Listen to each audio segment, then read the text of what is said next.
የኤርትራን ነጻ ሀገርነት ለመቀበል ሪፈረንደም እንዲካሄድ የኢትዮጵያ መንግስት ስምምነቱን የገለጸበት ደብዳቤ በመንግስታዊ መዋቅር አለመገኘቱ ውሳኔው በፓርቲ ደረጃ ተወስኖ እዚያው ያበቃ ነው የሚለውን ጥርጣሬ የጋበዘ ሲሆን የህወሓት ፖሊት ቢሮ አባላት እንዲሁም በኢህአዴግ ፖሊት ቢሮ ደረጃስ ውሳኔው ይታወቃልን የሚሉ ጥያቄዎችም እየተነሱ ይገኛሉ።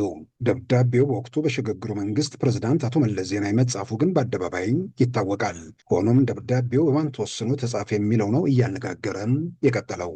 የሽግግሩ መንግስት ካበቃና ኤርትራን በተባበሩት መንግስታት ድርጅት እውቅና ከተሰጣት በኋላም በሁለቱ መንግስታት በተለይም በሁለቱ መሪዎች መካከል የነበረው ግንኙነት ህግና ስርዓት የተከተለ የየሀገራቱን ነጻነትና ህልውና ባከበረ መልኩ ነው ወይ የሚለውን ጥያቄ የሚያስነሳ ከ28 ዓመታት በፊት በሁለቱ መሪዎች መካከል በግል በእጅ ጽሑፍ የተለዋወጡትን ደብዳቤ ማስታወስ ተችሏል። ጠቅላይ ሚኒስትር መለስ ዜናዊና ፕሬዚዳንት ኢሳያስ አፈወርቂ በነሐሴ ወር 1989 የተመላለሱት ደብዳቤ ኢትዮጵያ የገንዘብ ለውጥ ለማድረግ መዘጋጀቷን ይህንንም ለኢትዮጵያ ህዝብ ይፋ ለማድረግ ከኤርትራ በኩል ስምምነት እየተጠበቀ መሆኑን ያስረዳል። ጠቅላይ ሚኒስትር መለስ ዜናዊ ገንዘቡን በመስከረም ወር 1990 የመለወጥ እቅድ መኖሩንና ገንዘቡ ታትሞ መግባቱን ከፕሬዝዳንት ኢሳያስ ጋር ደብዳቤ በሚለዋወጡበት ወቅት ስለ ጉዳዩ የኢትዮጵያ ፓርላማ አለማወቁንም ደብዳቤው ያብራራል።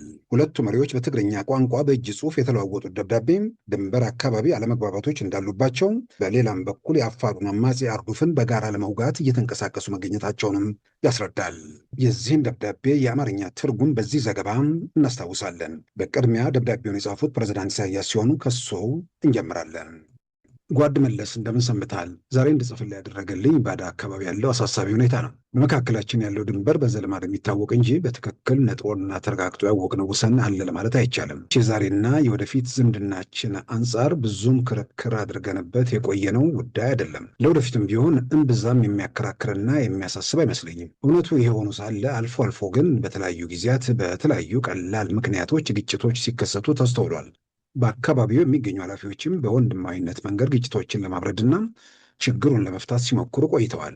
በዚህ ሰሞን ግን አዲምሮግ አካባቢ ሰራዊታቸው የወሰደው የኃይል እርምጃ በእውነቱ እጅግ የሚያሳዝን ነው። ሁኔታው ወታደራዊ ኃይል እርምጃ እስከ መጠቀም የሚያደርስ ምክንያት አልነበረውም። ይህን ያህል አንገብጋቢና አሳሳቢ ቢሆንም እንኳን በወንድማዊነትና በመነጋገር በመግባባት ችግሩን ለመፍታት ባላስቸገረ ነበር። ከናካቴው ስለ ድንበር ጉዳይ ማንሳት ቢፈለግ እንኳን አግባብ ባለውና በተሻለ መልኩ መፍታት ይቻላል። ይህ የተወሰደው እርምጃ አስፈላጊ ወዳልሆነ ግጭት እንዳያመራ ከአሁኑ መገታት አለበትና አንተው ራስህ አስቸኳይ እርምጃ እንድትወስድ አሳስባለሁ። ከሰላምታ ጋር ኢሳያስ አፈወርቂም 160897 በኢትዮጵያ አቆጣጠር ነሐሴ 10 1989።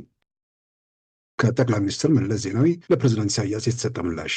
እንዴት ሰነበትክ? የጻፍካትን ደብዳቤ ተመልክቻለሁ። በድንበር አካባቢ ያለው ሁኔታ ጥሩ እንዳልሆነ እኔም ሰምቼ ነበር እና የማነ የመጡ ጊዜም ከነተወልደ ጋር እንደተነጋገሩበት አውቃለሁ። የባድ አካባቢ ችግር ይፈጠራል የሚል ግምት አልነበረኝም። ምክንያቱም ጓዶቻችን የያዙትን ስፍራ ከዚህ ቀደም የሚያጋጭ ስላልነበረና ወደፊትም ችግር በሚከሰትባቸው አካባቢዎች አስቀድሞ የመግባባቱ አስፈላጊነት ስለታየን ነው።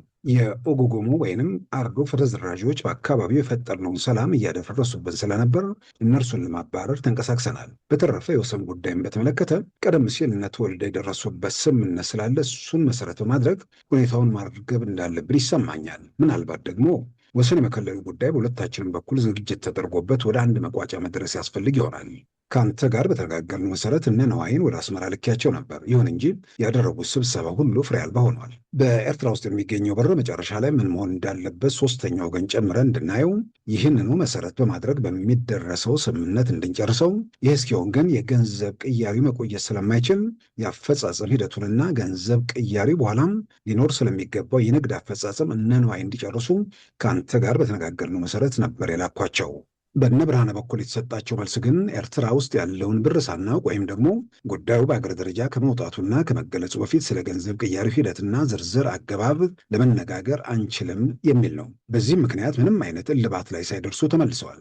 ከገንዘብ ለውጡ በኋላ ሶስተኛ ወገን ጨምረን የምንወስነው ውሳኔም ሆነ አስቀድመን የምናደርገው ውሳኔ ልዩነት አይኖረውም። ዞረን በመግባባት የምንፈታው ጉዳይ ነው። ስምምነታችን የፈለገው ደረጃ ላይ ድረስ ሁለታችንም እንደምንተገብረው የሚያጠራጥር ነገር የለም። ስለዚህ ይሄ ጉዳይ ስምምነት ላይ እስኪደርስ ይቆይ የሚባል ጉዳይ አይደለም። ከአንተም ጋር የተግባባንበት ነገር ቢኖር አንደኛው ሌላኛውን ሳይጠብቅ ይቀጥል የሚል ነበር። እኛ አዲሱን ብር በሙሉ አስገብተናል። የመቀየሪያው ጊዜ መስከረም ይሁን የሚል ሐሳብም ስታቀርቡ ስለነበር እኛውም በዚያው መሰረት ተዘጋጅተናል።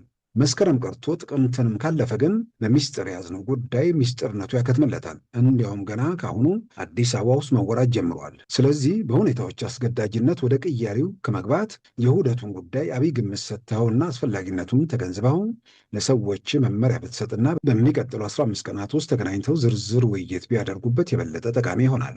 አዲሱን ብር በሙሉ ስላስገባ ነውና ወሬውም እየተናፈሰ በመሆኑ በጥቅምት ወር መጀመሪያ ላይ ለፓርላማው ልንገልጽና ቀጥሎም ወደ ቅያሬው ልንገባ አስበናል። ስለዚህ በአንድ ላይ ተዋህደን እንድንሰራ አንድ ነገር ወስኑና እነ ብርሃነ ተገናኝተው የጨርሱት መልካም ነው። ተገናኝተው የጨርሱት የምትል ከሆነ ወዲያውኑ አስታውቀኝና እነ ነዋይን እልካቸዋለሁ። በንግዱ በኩልም እኛ ከሁሉም ሀገራት ጋር በኤልሲ ነው የምናካሄደው። አንተም እንደምታውቀው ከአይኤምኤፍም ጋር ብዙ የሚያለያየን ነገር ይሄ ጉዳይ ነው። ከፕሬዚዳንት ኢሳያስ ለጠቅላይ ሚኒስትር መለስ ለሁለተኛ ጊዜ የተጻፈው ደብዳቤ ደግሞ እንዲህ ይነበባል። በድንበር ላይ ስላለው ሁኔታ ባለኝ መረጃ መሰረት በአዲምሮግ የተወሰደው ያህል እርምጃ በማያከራክረን ቦታ ላይ ሳይሆን የእኛ አካላት በነበሩበት አካባቢ አባላቶቻችንን በማንገላታት በማባረርና የቆየውን መስተዳደር በማፈራረስ የተወሰደ እርምጃ ነው። ጉጉሙን ወይም አርዱፍን በተመለከተም እርምጃውን ከመወሰዱ በፊት የየራሳችንን መከላከል እንድናደርግ ባሳወቃችሁን መሰረት የእኛዎቹም ለመተጋገዝ በሚቀራረቡበት ወቅት ነው እርምጃው የወሰዳችሁት። በባድመ አካባቢ የተወሰደው እርምጃ ከዚያ ተለየ አይደለም። ቀደም ሲል እንዳሳወቅኩ የአይነቱ ያለ እርምጃ አስፈላጊ አይደለም። ሁኔታውን በቶሎ ለመቆጣጠርና ለወደፊቱም አመቺ እንዲሆን ለማድረግ በእኛ በኩል ወዲ ኤፍሬም መከላከያ ሚኒስትሩን ማለታቸው ነው የማንና ወዲ ካሳ ጉዳዩን እንዲከታተሉ አስበናል። ስለዚህ በእናንተም በኩል ተመሳሳይ ወይም የተሻለ የምትሉትን መፍትሄ የሚያቀርቡ ሰዎች ምረጥና በአስቸኳይ ተገናኝተን ለችግሩ እልባት ያብጁለት የሚል አስተያየት አለኝ። እናም ሐሳብህን ግለጽልኝ። የገንዘብ ለውጡን ሂደት በተመለከተ እኔና አንተ በተስማማነው መሰረት የሚካሄድ ይሆናል። የዓለም ባንክም በጉዳዩ ላይ መሰላቸውን አስተያየት እንዲሰጡበት ተስማምተናል። እነርሱም እንዲያቀላጥፉልንና እኛም እልባት እንድናበጅለት በፍጥነት መንቀሳቀስ እንጂ ጊዜ መውሰድ አይገባንም። በድንበር ላይ የሚኖረውን የንግድ ልውውጥ ግን በእኛ በኩል በቀላሉ የምናየው አልሆነም።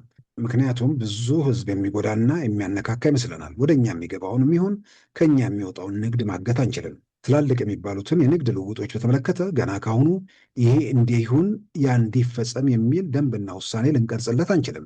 ጊዜና ሁኔታዎችን እያየን የምንወስን ይሆናል። ይህንን በተመለከተ የእኛ ሰዎች ለነነዋይ በስፋት ያብራሩላቸው ይመስለኛል። አሁን በችኮላ እንዲህ ይደረግ ማለቱ ኋላ ላይ እንቅፋት እንዳይፈጥርና ጉዳዩን በየማዕዘኑ በጥልቀት ለመመልከት እንዲያስችል ተቀራርቦ መነጋገርና መወያየት ይጠይቃል። ከሰላምታ ጋር ጓድህ ኢሳያስ አፈወርቂ ነሐሴ 25 1997 በኢትዮጵያ አቆጣጠር ነሐሴ 19 1989 ዓ.ም።